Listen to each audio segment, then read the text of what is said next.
June high court নির্দেশ দেয় যে 1 অগস্ট থেকে 100 দিনের কাজের শুরু করার, কিন্তু কেন্দ্রের গড়িমসির অভিযোগ বারবার তুলেছে তৃণমূল। আর আজকে কেন্দ্র সুপ্রিম কোর্টে হাইকোর্টের নির্দেশকে চ্যালেঞ্জ করে মামলা করলো। এটাকেই জনবিরোধী সরকার বলছেন অভিষেক বন্দ্যোপাধ্যায়, পাল্টা আক্রমণ শুভেন্দু অধিকারীর। কলকাতা হাইকোর্টের যে রায় ছিল সেখানে স্পষ্টত বলা ছিল যে 1 আগস্ট থেকে 100 দিনের কাজের টাকা শুরু করতে হবে এবং কাজ শুরু করতে হবে। শুধু তাই নয়, আমাদের দীর্ঘদিনের দাবি, গত 3-4 বছর ধরে যেভাবে 100 দিনে বাংলাকে বঞ্চিত করে রাখা হয়েছে, আমাদের সেই দাবি পূরণ করে তারপর 100 দিনের কাজ চালাতে হবে। মানে আমাদের আগেকার যে বকেয়া পাওনা সেটা তো আগে মেটাতে হবে, সেটা না মিটিয়ে ডাইরেক্ট চলে গেল সুপ্রিম কোর্টে, যাতে বাংলার মানুষকে আরও কিছুদিন 100 দিনের কাজ থেকে বঞ্চিত রাখা যেতে পারে। এই কারণেই আমরা বিজেপি সরকারকে জনবিরোধী, বাংলা বিরোধী, গরিব বিরোধী এবং সংবিধান বিরোধী বলে বারবার মানুষের কাছে তাদেরকে তুলে ধরেছি। ফেক জব কার্ড আর অরিজিনাল জব কার্ডের মধ্যে সেগ্রিগেশন যতক্ষণ না হচ্ছে, কেন করবে? যে টাকা তুলে নিয়ে পালিয়েছে 1 কোটির বেশি ফেক জব কার্ডে, বাংলাদেশে টাকা চলে গেছে। বাঙ্গালোরে, হায়দ্রাবাদে পরিযায়ী শ্রমিকের অ্যাকাউন্টে গেছে 100 দিনের জব কার্ডের টাকা। 7,000 কোটি টাকা সাইফন হয়েছে। নরেন্দ্র মোদীজি 14 থেকে 22 পর্যন্ত দিয়েছেন 54,000 কোটি টাকা। এই টাকা যতক্ষণ না ফেরত আসছে, হাইকোর্টের অর্ডারে পরিষ্কার বলা আছে যে টাকা ফেরত করাতে হবে, অরিজিনাল আর ফেক জব কার্ডকে আলাদা করতে হবে। এই প্রসেস কমপ্লিট যেদিন হবে, পরের দিন থেকে কাজ চালু হবে। ঘাটাল মাস্টার প্ল্যান নিয়ে এই মুহূর্তে জনস্বার্থ মামলা, আর সেই জনস্বার্থ মামলায় কেন্দ্রের উদাসীনতার অভিযোগ করে রিপোর্ট দিল রাজ্য। কথা বলবো প্রতিনিধি অর্ণবের সঙ্গে। অর্ণব, রিপোর্টে কি আছে, কেন জনস্বার্থ মামলা?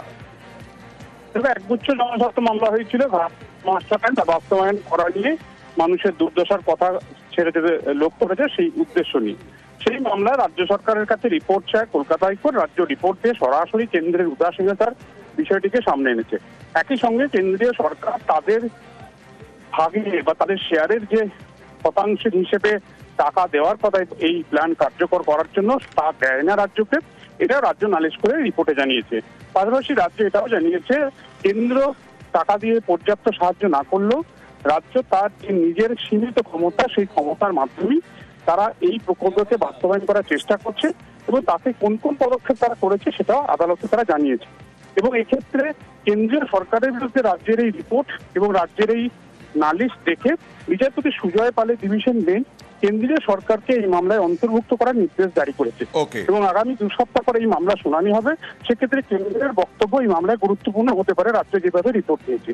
এবং 2 সপ্তাহের মধ্যে মামলা করে যদি মনে করে এই মামলা নিয়ে আরো কিছু বক্তব্য বা রিপোর্ট তাদের প্রয়োজন হয়, কিছু জানানোর প্রয়োজন হয়, সে বিষয়ে তারা জানাতে পারবে আদালতে, এমনটা জানিয়েছে ডিভিশন বেঞ্চ। বেশ।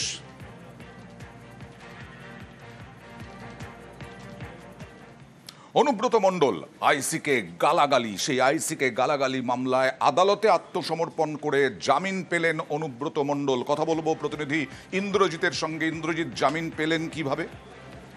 দেখো, একদমই যেটা বলে রাখবো, অয়নদা, গত 2 মাস আগে অনুব্রত মণ্ডলের যে অডিও ভাইরাল হয়েছিল, সেই মামলায় কিন্তু আজকে অনুব্রত মণ্ডল জামিন পেলেন। বোলপুর মহকুমা আদালতে অনুব্রত মণ্ডলের যিনি আইনজীবী, তিনি কিন্তু অনুব্রত মণ্ডলকে স্যারেন্ডার করান এবং তারপরেই অনুব্রত মণ্ডলের জামিন হয়।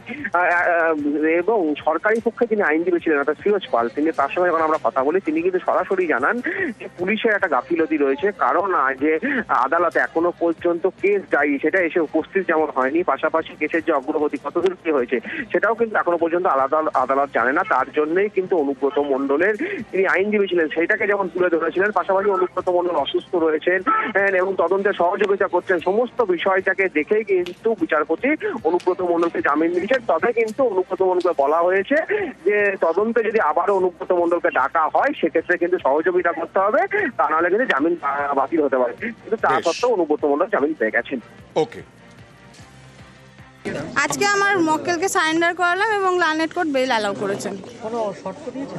না, কোনো শর্ত দেননি, উনি তো অসুস্থ না, বয়স্ক অসুস্থ, সেই শর্তে বেল পেয়েছে। অনুব্রত মণ্ডল তো? হ্যাঁ, আমার একদম অনুব্রত মণ্ডল, উনি সারেন্ডার করে বেল পেয়েছেন। 8 ঘন্টা আটক থাকার পর ছাড়া পেলেন সুমন বিশ্বাস। এই সুমন বিশ্বাসের নেতৃত্বেই আজকে এসএসসি অভিযানের কথা ছিল। এসএসসি অভিযানের অনেক আগেই সুমন বিশ্বাসকে আটক করা হয়। সুমন বিশ্বাসকে আদি সপ্তগ্রাম স্টেশন থেকে আটক করা হয় এবং এছাড়াও রেজাউল শেখকেও গ্রেফতার করা হয়। চাকরিহারাদের একাংশের এসএসসি অভিযানে অশান্তির আশঙ্কা পুলিশের। জামিন পেলেন সেই রেজাউল শেখ আমিন। গতকালই অডিও ক্লিপ প্রকাশ বিধাননগর কমিশনারেটের। অডিও ক্লিপে এসএসসি অভিযানে অশান্তির ছক, এসএসসির পরীক্ষা কেন্দ্রেও সকেট বোমা মারার ছক, দুজনকে চিহ্নিত করে পুলিশ। গ্রেফতার করা হয় মুর্শিদাবাদের জলঙ্গি বাসিন্দা রেজাউল শেখকে। পরে 4,000 টাকার ব্যক্তিগত বন্ডে বিধাননগর মহকুমা আদালতে জামিন। একটা ঘরে সারা দিন আমাকে বসিয়ে রাখা হয়। কে আমাকে তুলে নিল, কারা তুলে নিল, কোনো জানা নাই। কোনো জিজ্ঞাসাবাদ করেনি, একটা শব্দ পর্যন্ত করেনি।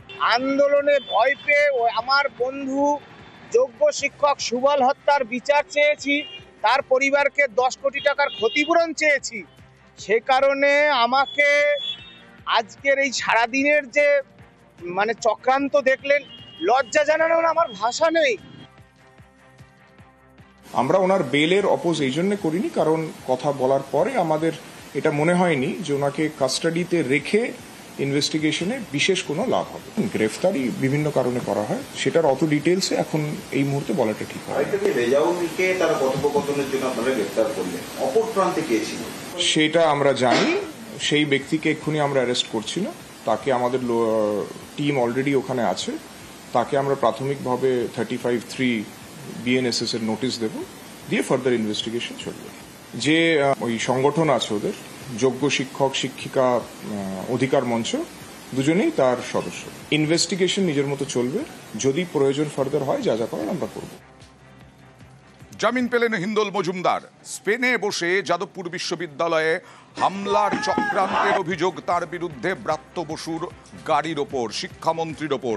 সেই অভিযোগে তাকে গ্রেফতার করা হয় স্পেন থেকে এখানে আসা মাত্রই, এবং তারপরে আজকে তিনি জামিন পেলেন। স্পেন থেকে দিল্লিতে ফিরতেই ধৃত গবেষক। শুক্রবার হিন্দোলের শুনানিতে আফতাব আনসারি প্রসঙ্গ, পুলিশ হেফাজত শেষে আজ আলিপুর আদালতে জামিন। কি বলবে? আবার গবেষণা করতে চাই। গবেষণা করতে চাও? সরাসরি তাহলে যুক্ত ছিলেন, এরকম কি মনে হচ্ছে? স্বীকার হচ্ছে? 5 দিনের মাথায় জামিন।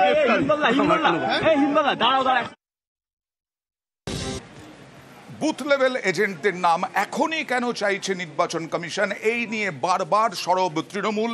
এবার নির্বাচন কমিশনের সিদ্ধান্তকে চ্যালেঞ্জ করে হাইকোর্টে।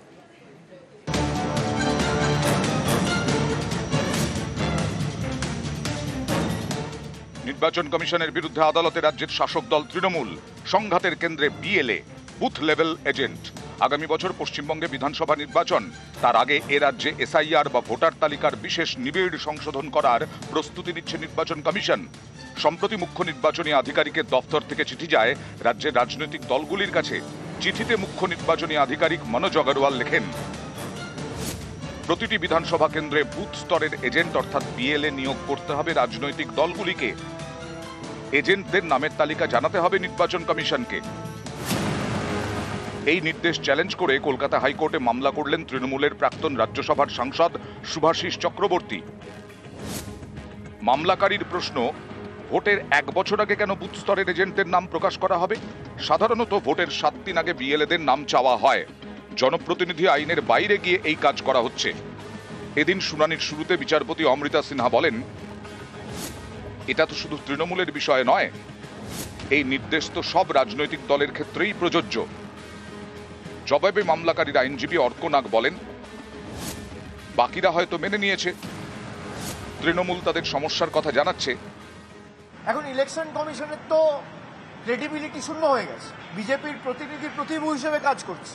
তা ইলেকশন কমিশনকে একটা লিস্ট দেওয়া মানে তো সেটা আলটিমেটলি বিজেপির হাতে চলে যাওয়া। নির্বাচন কমিশনের অধিকার নেই, তার কারণ নির্বাচন কমিশন নিরপেক্ষ নয়।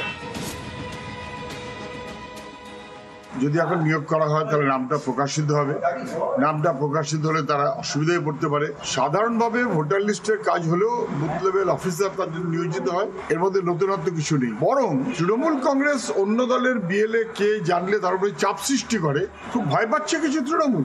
রিভিশন করতে হবে, মৃত মানুষের নাম যে বাদ দিতে হবে, এগুলো তো স্বাভাবিক প্রক্রিয়া, এবং সেটা করতে গেলেও তো বিএলএ লাগে। তৃণমূল কংগ্রেস আমাদের রাজ্যে তার সরকার এবং দল হিসাবে তো মামলা করতে করতে মামলা বাজে পরিণত হয়েছে। বিএলএ তার তথ্য নির্বাচন কমিশনের ব্যাপার, নির্বাচন কমিশনকে তৃণমূল কংগ্রেসের থেকে বেশি মানুষ ভরসা করে বলেই আমি জানি। নিউজ 18 বাংলা।